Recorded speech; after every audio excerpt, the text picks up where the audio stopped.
Saya rela mati. Tunggu, sabar. Kenapa ganti identitas? Tidak. Kenapa ganti Robi namanya? Nama panggilan saya itu. Itu nama gaul saya. Saya tidak pernah melakukan pembunuhan itu. Ini fitnah. Saya rela mati. Saya rela mati. Tidak. Peggy Setiawan alias Perong, tersangka pembunuh Vina dan Eki, sepasang kekasih asal Cirebon, Jawa Barat, membantah membunuh kedua korban.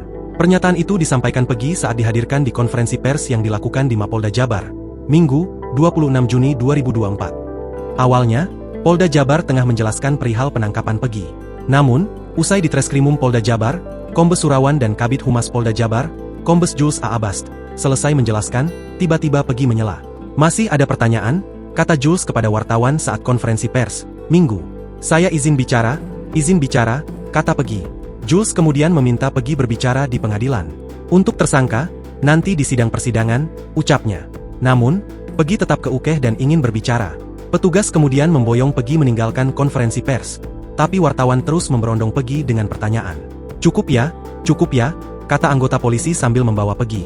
"Izin bicara, saya tidak pernah melakukan itu, saya rela mati," teriak Peggy. Wartawan terus membayangi Peggy yang hendak diboyong petugas ke ruangan. Peggy terus berbicara. Tidak, ini fitnah, saya rela mati," katanya. "Itu nama gaul saya rela mati, tidak melakukan itu, tidak," kata Peggy. Wartawan sempat menanyakan keberadaan Peggy saat kejadian. "Di Katapang, saya rela mati," kata Peggy. Pertanyaan wartawan ke Peggy terhenti saat dia dibawa masuk ke salah satu gedung di Mapolda Jabar.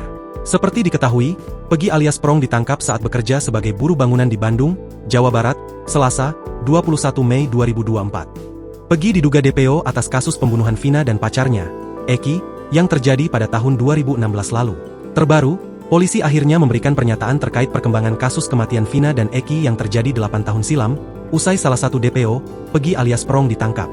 Selanjutnya, memukul dan menyabetkan berbentuk pipa ke korban Rizky dan memukul korban Vina dengan menggunakan tangan kosong, mengenai hidung sampai mengeluarkan darah di TKP. Lalu mengangkat korban Vina ke dekat korban Rizky. Download Tribun X sekarang, menghadirkan lokal menjadi Indonesia.